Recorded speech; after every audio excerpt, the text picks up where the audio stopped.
powerful and vivid story that hopefully captures our imaginations and our attention. So we have to ask ourselves, who is at our doors today, like the door of the rich man? And in order to answer that, we must also ask, where is our door? Certainly, that includes the doors of our homes and our neighborhoods, the doors of the church. Does it include the doors of the places where you work or go to school or shop? I think so. But I think it also includes our streets and our borders. In our amazing world of technology, the world, really the whole world, is at our door. And that gets complex and difficult and political, but the overarching moral imperative remains the same. And neither political partisanship nor complexity can ever excuse turning only a blind eye to the poor, wherever they are. The rich man in the story doesn't appear to do anything bad to Lazarus. It's just that he didn't do anything good either. Day after day after day. That's the source of his condemnation to the place of the dead. But I think the soul of his heart died long before he did. It says he lived a sumptuous life, seemed to enjoy all the luxuries of life. But really, we can only be ignorant to or ignoring of the suffering if we are totally self-absorbed, or our hearts have become so hardened that it doesn't matter when people suffer. The issue is complacency, indifference. What the prophet Amos emphasizes at the beginning of our first reading, many of us do. Stretching out on comfortable couches, who doesn't like to do that? Enjoying delicious meats, drinking wine. That's not the problem. It's the extreme that can convict us, and lack of action that can put our hearts to sleep or even to death. Beds of ivory, the best oils, wine from bowls, luscious meals every day. Amos uses those images to highlight for us, as does Jesus' story, the haves and the have-nots. As people of faith, we can never deny that we are connected. Children of the same God, brothers and sisters. And just doing no harm isn't enough.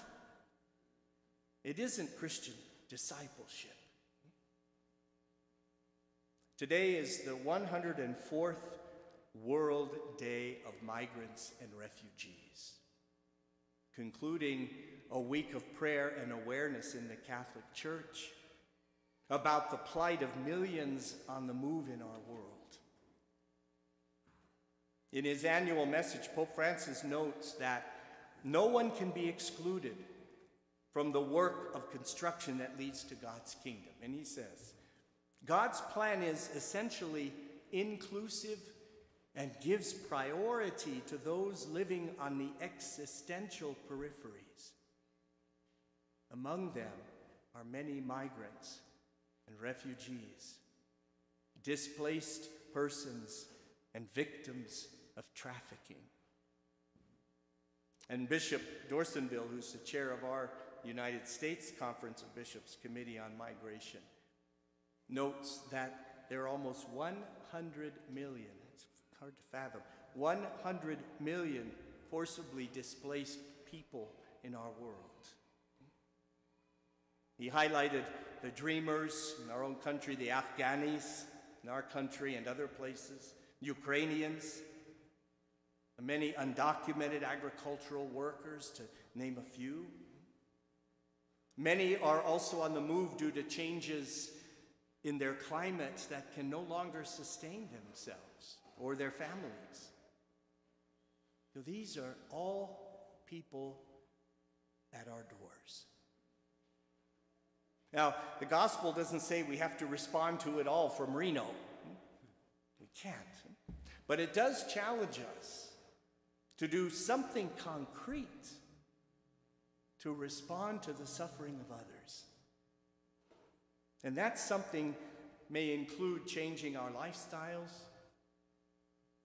some to make room for those in greater need, especially by changing our consumption and by sharing the world's resources, including my resources.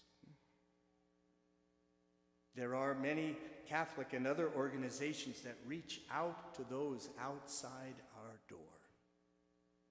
And really, in the eyes of God, whatever could make me entitled to a better life because I was born here and not in Ethiopia or Pakistan or Guatemala or even inner city LA for that matter.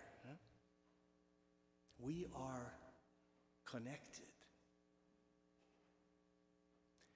Our beautiful second reading to Timothy encourages us to pursue righteousness and devotion and faith and love and patience and gentleness. And on either side of that passage from St. Paul, we find him admonishing the love of money. And he says those who want to be rich are falling into a trap. And then he continues saying these words. But you, talking to the Christians, but you pursue righteousness and patience, etc. That same place is where we find that common quote, the love of money is the root of all evils. It disconnects us. You see, it's a fallacy. It's a fabrication, what that old song used to say. Money makes the world go round. God made the world go round.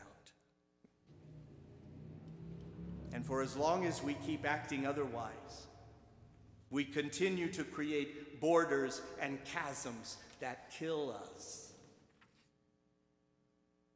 As Abraham told the rich man, a great chasm that prevents anyone from crossing who might wish to go from our side to yours or from your side to ours. So how? How do we close those chasms on this side of life? And how do we love as Christ taught us to lessen or change completely that chasm in the eternal life to which we are destined?